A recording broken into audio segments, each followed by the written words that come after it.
Hello students. ধারক চ্যাপ্টারটা হচ্ছিল ধারক ও ধারকত্ব।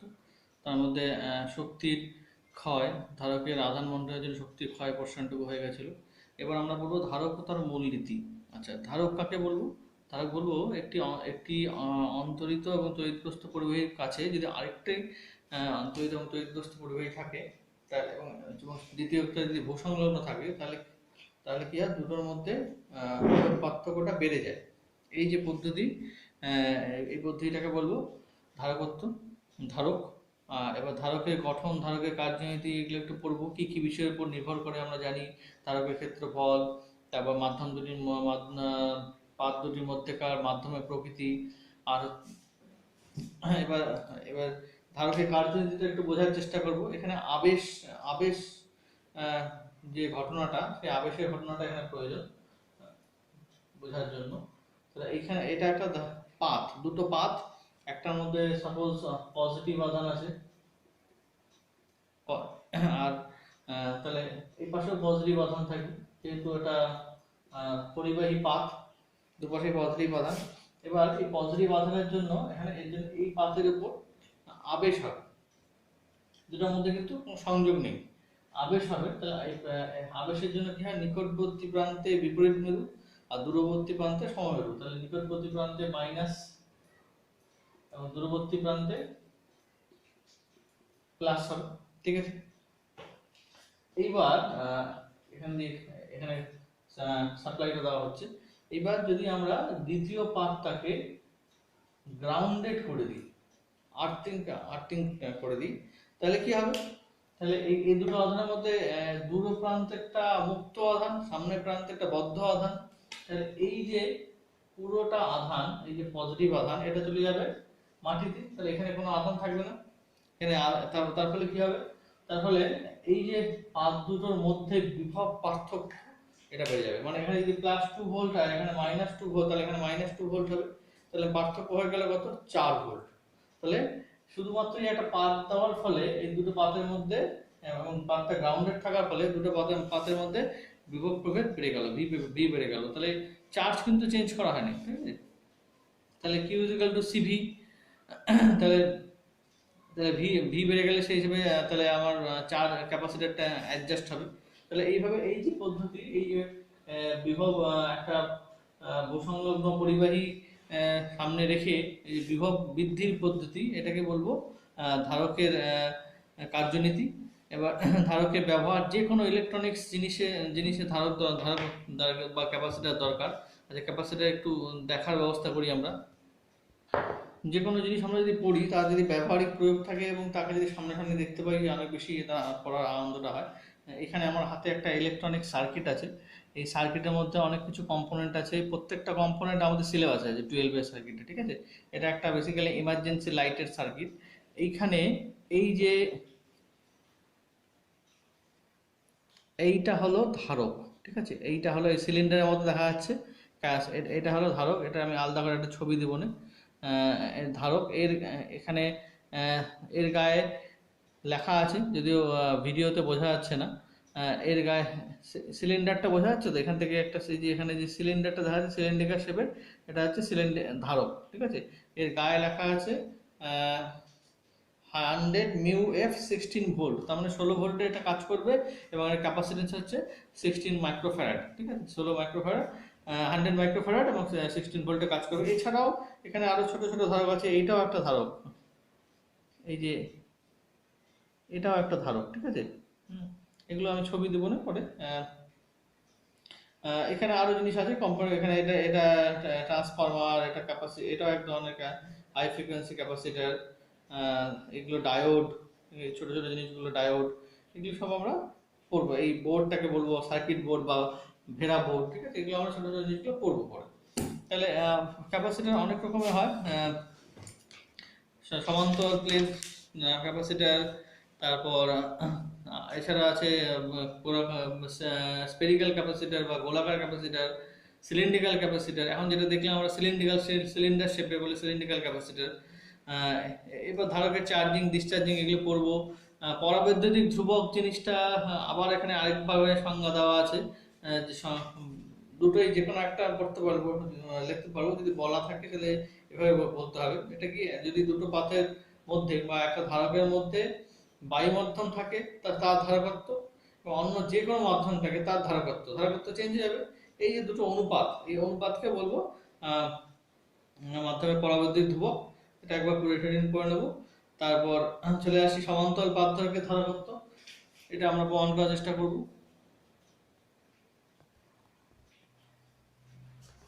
সমান্তরাল পাত ধারকের ধারকত্বের জন্য এবার ছবিটা আঁকি আমরা। আচ্ছা, তাহলে সমান্তরাল পাত ধারকের ধারকত্ব আমরা নির্ণয় করব। এখানে এটা একটা সমান্তরাল, এটা একটা পাত, আর এটাও আরেকটা পাত। এটার মধ্যে প্লাস কিউ আধান আছে, এটার মধ্যে মাইনাস কিউ আধান আছে। ইলেকট্রিক ফিল্ডের ডাইরেকশন প্লাসের থেকে মাইনাসের দিকে। আর এখানে এটার ক্ষেত্রফল সেটা ধরে নিচ্ছি আলফা, আর এটার যে আধানের ঘনত্ব, তালমাত্রিক ঘনত্ব হচ্ছে সিগমা, ঠিক আছে। আর তাহলে এখানে এখান থেকে তড়িৎ ক্ষেত্র বার করতে হবে সিগমা বাই এপসাইলন। এটা আমরা আগে প্রুভ করেছি গসের সূত্রের সাহায্যে। সিগমা বাই এপসাইলন, এপসাইলনটাকে আমরা লিখতে পারি sigma by K epsilon zero লিখতে পারি। কে হচ্ছে এই দুটো মাধ্যমের মধ্যে যদি ডাইইলেকট্রিক কনস্ট্যান্ট যদি কি হয়, তাহলে এই দুটোর মধ্যে বিভব পার্থক্য কত হবে? V equal to E into D, electric field into দূরত্ব। D হচ্ছে দুটো প্লেটের মধ্যে দূরত্ব। তাহলে এটা দাঁড়াচ্ছে sigma K epsilon 0 into D। এবার ধারকত্ব সমান সমান C equal to Q by V, Q মানে চার্জ বাই বিভব। এবার চার্জ কত? চার্জ হবে হচ্ছে একক ক্ষেত্রফলের আধান ইনটু তার ক্ষেত্রফল, তার মানে সিগমা ইনটু আলফা। আর ভি কত হবে? ভি হবে ডিভাইডেড বাই কে এপসাইলন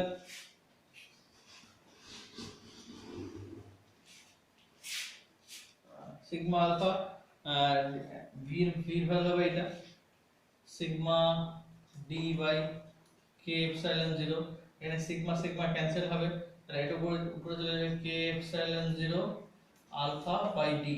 তাহলে এটা হলো ধারকত্বের formula, K K epsilon 0 alpha by D. তাহলে কি বলতে পারি? C proportional to K, C proportional alpha, C proportional to 1 by D. তাহলে দূরত্বের ব্যস্তানুপাতিক, ওর ক্ষেত্রফলের সমানুপাতিক, প্রত্যেকটা ডাইইলেকট্রিক কনস্ট্যান্টের সমানুপাতিক। তাহলে এই তিনটা মাধ্যমে তিনটা জিনিসের উপর সমান্তরাল পাত ধারকের ধারকত্ব নির্ভর করবে। এবার এখানে যদি দুটোর জায়গায় যদি অনেকগুলো পাত থাকে, তাহলে অনেকগুলো পাত এবং অল্টারনেটলি কানেক্টেড থাকে, এটার সঙ্গে এটা সাপোজ কানেক্টেড, এটার সঙ্গে এটা কানেক্টেড, তাহলে কি হবে? তাহলে যদি n সংখ্যক পাত থাকে তাহলে এটা হয়ে যাবে ইনটু n - 1। তাহলে c হবে n-1 k epsilon 0 alpha by d, ঠিক আছে। তার মানে যদি 5টা পাত থাকে তাহলে 5 - 1 4 into k epsilon 0 alpha by d। যদি 10টা পাত থাকে তাহলে 9 ইনটু, এইভাবে চেঞ্জ হতে থাকবে, ঠিক আছে। এবার এটা গেল হচ্ছে সমান্তরাল পাত ধারকের জন্য ধারকত্ব। এবার দেখবো হচ্ছে মিশ্র মাধ্যম যদি থাকে, মানে এইখানে তো একটাই মাধ্যম ধরছিলাম, এবার একটার জায়গায় যদি দুটো থাকে বা তার বেশি থাকে তখন কি হবে সেটা কিভাবে আমরা বার করবো, ঠিক আছে। বা এর মধ্যে একটা ডাইইলেকট্রিক স্ল্যাব ঢুকিয়ে দেওয়া হলো, বা মানে ডাইইলেকট্রিক স্ল্যাব মানে একটা অবরোধ পাত এই দুটো পাতের মধ্যে ঢুকিয়ে দেওয়া হলো, তাহলে কি হবে? মাধ্যম যেহেতু চেঞ্জ হচ্ছে তাহলে ইলেকট্রিক ফিল্ড চেঞ্জ হবে, ইলেকট্রিক ফিল্ড চেঞ্জ হলে পটেনশিয়াল চেঞ্জ হবে, পটেনশিয়াল চেঞ্জ হলে ক্যাপাসিট্যান্সটা চেঞ্জ হবে, ঠিক আছে। এবার এটা আমরা প্রুফ করার চেষ্টা করি। তাহলে আমরা করবো যে একটা সমান্তরাল পাত ধারকের মধ্যে ডাইইলেকট্রিক স্ল্যাব ঢোকালে তার ধারকত্ব কি ধরনের চেঞ্জ হয়। এবার ধরে নিচ্ছি এটা একটা সমান্তরাল পাত ধারক, যার দুটো পাতের মধ্যে দূরত্ব d, এর মধ্যে একটা t থিকনেসের একটা ডাইইলেকট্রিক স্ল্যাব ঢোকানো আছে, ঠিক আছে। আর এটা প্লাস কিউ, এটা মাইনাস কিউ আধান, এটা আর্কিং করা আছে। তাহলে যেহেতু ডাইইলেকট্রিক কনস্ট্যান্ট চেঞ্জ হলো তাহলে ইলেকট্রিক ফিল্ডটা চেঞ্জ হবে। তাহলে এইটার জন্য এই k1 এক নম্বরের জন্য ইলেকট্রিক ফিল্ড কত হবে? E1 sigma by k1 epsilon 0 এক নম্বর মাধ্যমের জন্য। দুই নম্বর মাধ্যমের জন্য কত হবে? E2 sigma by k2 epsilon 0, ঠিক আছে। এটা তো লিখতে হবে, আমি শর্টে লিখছি। এবার তাহলে বিভব পার্থক্য কি হবে? এবার দুটো প্লেটের মধ্যে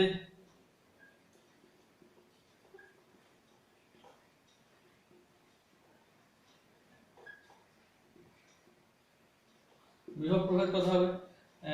আমরা জানি বিভব প্রভেদ সমান সমান V is equal to V into D, V is equal to E into D, তার মানে ইলেকট্রিক ফিল্ড ইনটু দূরত্ব।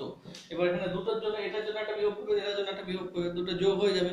তাহলে এটা ক্ষেত্রে কি হবে? তাহলে প্রথমটার ক্ষেত্রে E1 ইনটু এটা দূরত্বটা কত, এটা কতটা থিকনেস, D তো নেই এখন, আগে D ছিল, এর মধ্যে T কমে গেল, তাহলে D minus T plus E2 into এটা থিকনেস কত, T। ঠিক আছে, তাহলে এখানে আচ্ছা E1 এর ভ্যালু বসাবো। E1 এর ভ্যালু কত? E1 এর ভ্যালু হচ্ছে sigma by K1 epsilon 0 D minus T plus sigma by K2 epsilon 0 into T। কিছু কমন যায়, সিগমা বাই এপসাইলন 0 কমন যায়, তাহলে সিগমা বাই এপসাইলন 0 কমন নিয়ে নিচ্ছি, D minus T by K1 plus T by K2। ঠিক আছে, এটা potential বার হয়ে গেল। তাহলে আমাদের উদ্দেশ্য কি? উদ্দেশ্য হচ্ছে ক্যাপাসিট্যান্স বার করা। C is equal to Q by V। Q কত? সিগমা তলমাত্রিক ঘনত্ব, আবার একই রকম সিগমা তলমাত্রিক ঘনত্ব ক্ষেত্রফল যদি আলফা হয় তাহলে এটা লিখতে পারি সিগমা আলফা ইনটু V কত? V হচ্ছে এটা, তাহলে sigma by epsilon 0 D minus T by K1 plus T by K2। Sigma sigma cancel, alpha উপরে চলে যাবে, এপসাইলন 0 উপরে চলে যাবে, এপসাইলন 0 আলফা বাই, তাহলে থাকবে কি D minus T by K1 plus T by K2। ঠিক আছে, তাহলে এটা হলো হচ্ছে নতুন ধারাবর্ত। তার ওখানে নরমাল ক্ষেত্রে কি ছিল? এপসাইলন 0 আলফা বাই D, এই ক্ষেত্রে কি হলো? Epsilon 0 alpha by D minus T by K1 plus T by K2। এবার যদি অনেকগুলো হয় তাহলে কি হবে? তিনটা হলে এবার এভাবে যোগ হতে পারে। থিকনেস বাই বেসিক্যালি কি হচ্ছে?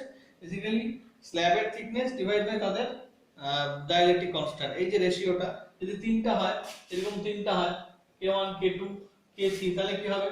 তাহলে C is equal to হবে epsilon 0 alpha by suppose D1 by K1 plus D2 by K2 plus D3 by K3, এইভাবে অ্যাড হতে থাকবে। ঠিক আছে, এটা কানেকশন সামেশন দিয়েও লেখা যেতে পারে, বা epsilon 0 alpha by summation of D by K,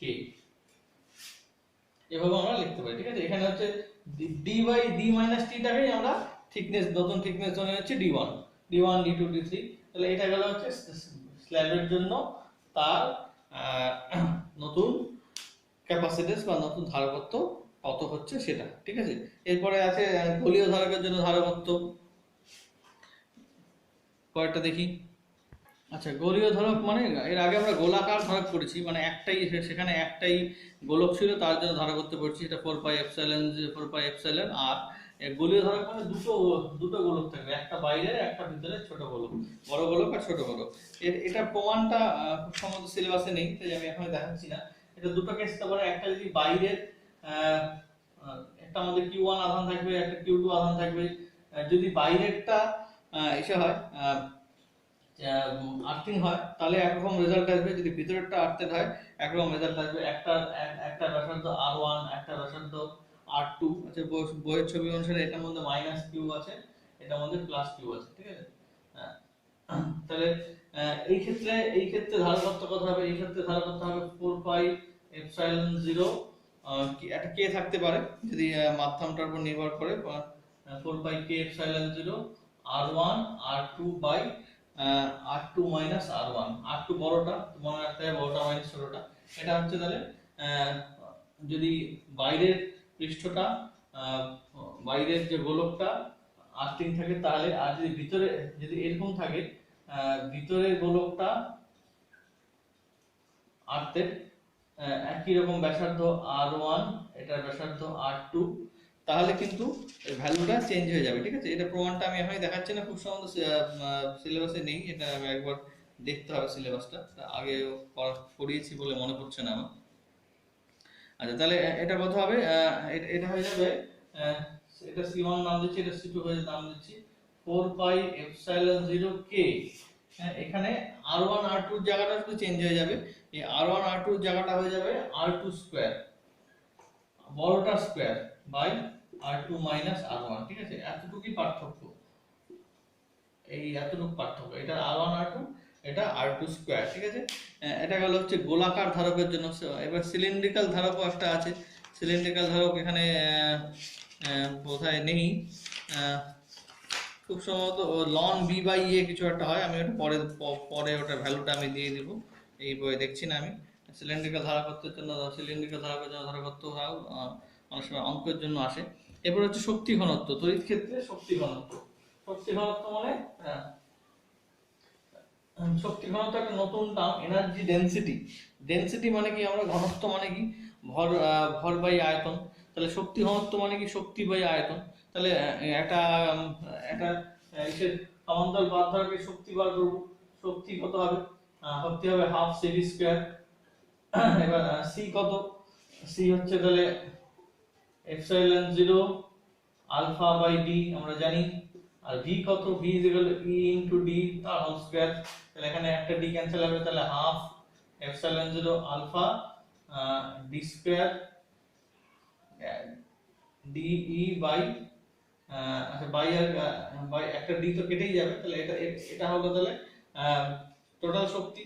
শক্তি ঘনত্ব তাহলে স্মল ইউ কত হবে, ক্যাপিটাল ইউ বাই, আর আয়তন, আয়তন কত হচ্ছে আলফা ইনটু ডি। আলফা হচ্ছে মনে করে দেখি ছবিটা, এটা এটা হচ্ছে আলফা আর এটা হচ্ছে ডি, তাহলে এটা আয়তন কত হবে, ক্ষেত্রফল ইনটু উচ্চতা। তাহলে এটা আলফা ডি দিয়ে ভাগ করব, এখানে একটা স্কয়ার হবে, তাহলে half epsilon 0 alpha D square by alpha D. Alpha D cancel, তার মানে হাফ অফ এপসাইলন 0 স্কয়ার। এটা হচ্ছে শক্তি ঘনত্ব। একক কি হবে, এনার্জি, এনার্জি বাই আয়তনের একক, এটা হবে শক্তি ঘনত্ব। ঠিক আছে, এতটুকু পড়া থাকলো, এরপরে এটার কম্বিনেশন গুলো করবো। Thank you.